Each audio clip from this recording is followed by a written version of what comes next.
Good morning. My name is Mandy Offerly, and I'm with the Cedar Key News. And we have with us this morning Mr. Phil Prescott. Phil Prescott is running for the Cedar Key Water and Sewer District seat that is open, and he's running for the first time. And welcome. Thank you. You're welcome. Appreciate the opportunity to be here. For sure.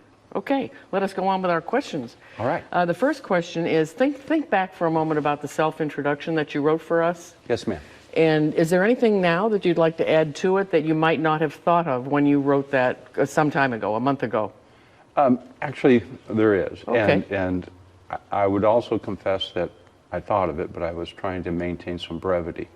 I think one of the most important components of who I am is I'm the child of Depression babies. My father was born in 1920, my mother in 1926. And my father ended up driving a tank across Europe for General Patton, 287 days on the front lines.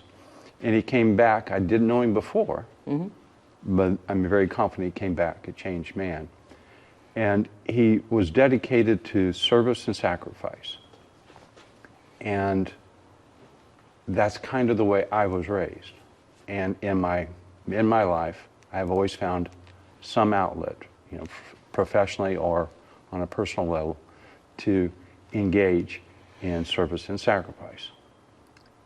And that's really one of the most salient reasons for me engaging in this campaign. Okay, thank you. As part of the community, being a part of a community is really important, especially Yes. for a commissioner, and Yes. especially if you're a commissioner at the water board or the city. Sure. Well, what kind of service have you performed for this community of Cedar Key? Well, I'm a volunteer on the fire department, and I do a number of things up to and including helping write grants. Because I have some background in that. I'm 4 to 5 hours a week at the food pantry. I'm the board of directors of the food pantry. Great. Very involved with the Christ Church Episcopal Church. And then, I get phone calls from neighbors that are a little more down the road of age from me to help them from one thing or another. There's one couple, the husband falls on a regular basis, and I get the first call. Ooh. If there's more, I call back up from the fire department. But so far, his legs just give out, and I pick him up and help him get to a place like that. So I think that answers your question. It does. Thank you. Talk to us about the Sunshine Law, its advantages, its disadvantages. Do you know anything about it? Yes, absolutely. And I think it's absolutely important. The Sunshine Law, as I understand it, meetings have to be well publicized in advance. Any meeting of 2 persons on board or commission is a meeting. Nothing can be discussed that will come before the larger board. Minutes have to be taken. And I think the only way to have appropriate governance is through the Sunshine Laws. Thank you. That is a great answer. Thank you. Sure. How many water board commission meetings have you been to? I believe 7. Okay. Do you think that 7 qualifies you to become a board member? No. An attendance to a meeting does not qualify anyone. What does qualify you? What I bring to the table, my candidacy, what it means to this community. Now, to go back on my no, it certainly is important to gather information and understand the dynamics and the issues. But it's my ability to bring some leadership issues that I think qualifies me. It is my ability to bring consensus to groups of people. It is I have never ever supposed myself to be the smartest person in the room. But I have made it my business through my life to find those smart people and ask them the questions that will help us all make decisions. I believe those are the qualifications. Okay. Issues come up in front of the boards. Sure. And they're important issues. Where do you get your general knowledge from?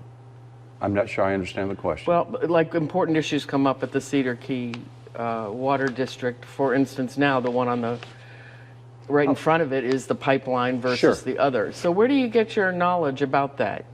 I have a small, I'm going to call it a network. Right now, it's a network of two people.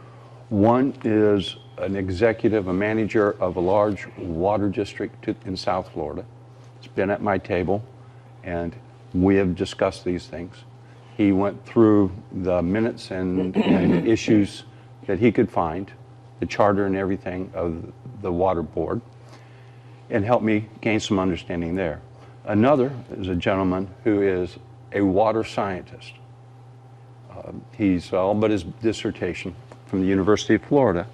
He travels the world building water plants and dealing with water. And he sat at my table as well and schooled me intensely in a matter of 4 hours. Does that make me an expert in those? No, but it gives me the opportunity to go to people that are experts, help me gain the knowledge to make the appropriate decisions. And who are those two people? They're both residents on the island, and for the one is an engineer and he works for another firm, and for that reason, Okay. I cannot. Of course. Because it's an issue Sure.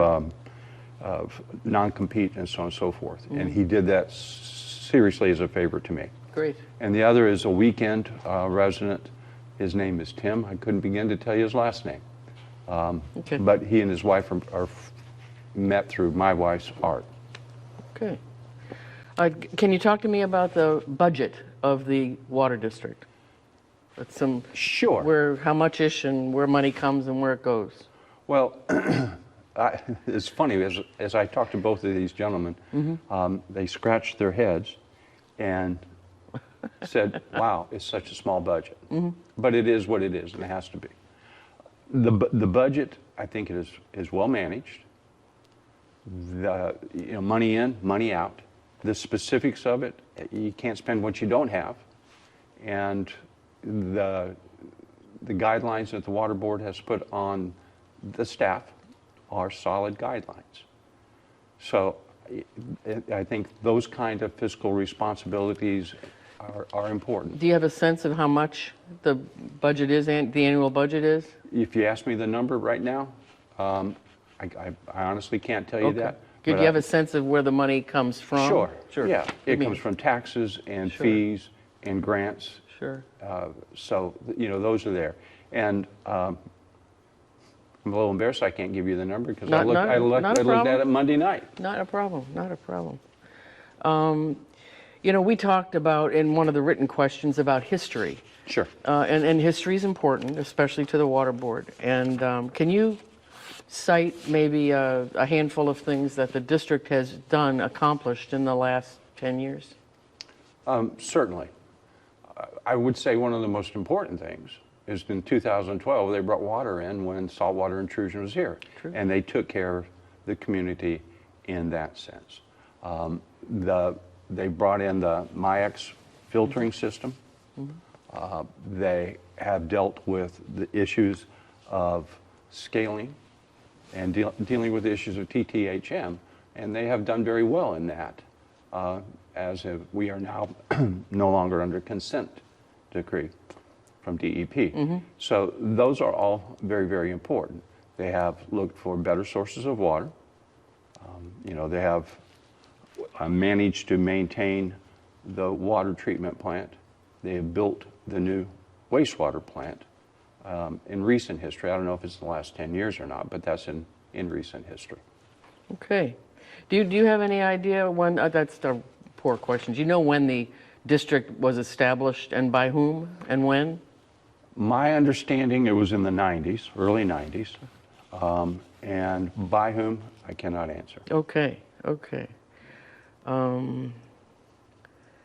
You answered all the money questions. What authority does the district have? What can it do? What legal authority has it? Well, it levies taxes. Great. And it establishes ordinance relative to water and wastewater.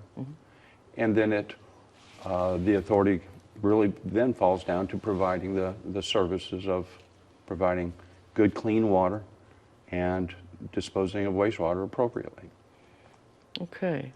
What plans are you aware of that the district has for emergencies that may well come up, like saltwater intrusion, hurricanes, Sure. that kind of thing? Well, the hurricane is an issue in and of itself because of lift stations and Yeah. things like that. And the fire department is actually involved in those kind of issues as well. And it's just a matter of dealing with that water in those moments. Saltwater intrusion, about the only thing that I do not know of specifics, but I can't imagine much more than we got to bring more water in. And if we don't have water coming from a pipeline, then we're going to have to bring it in by trucking in plastic bottles. Nasty, nasty thought. Nasty thought, right. Yes, ma'am. Yeah, yeah.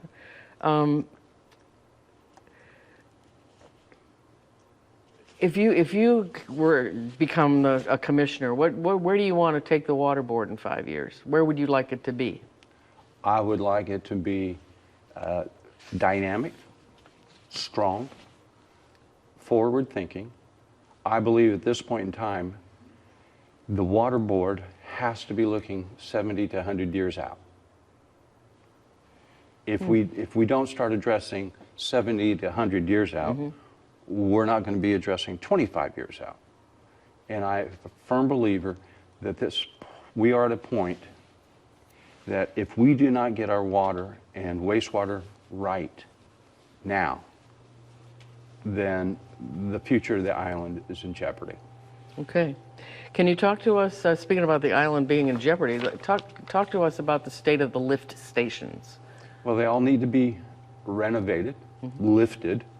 A lift station needing to be lifted because of the water coming in from high tides and storms.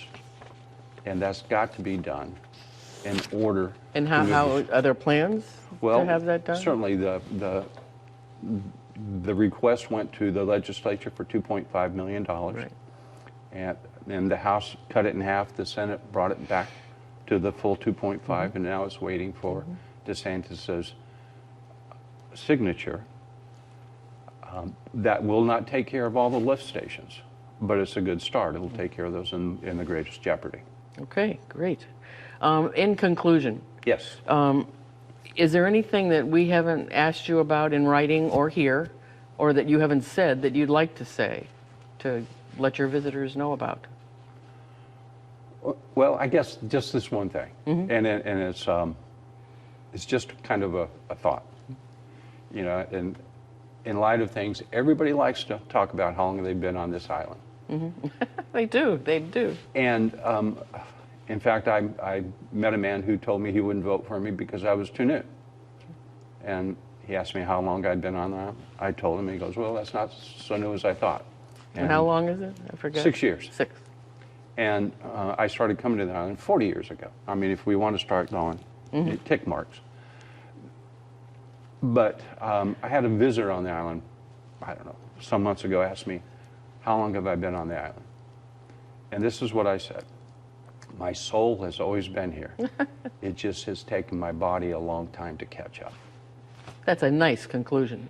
Thank you. Thank you very much for your time. And I appreciate your time. Okay, appreciate it. We're mutual appreciation.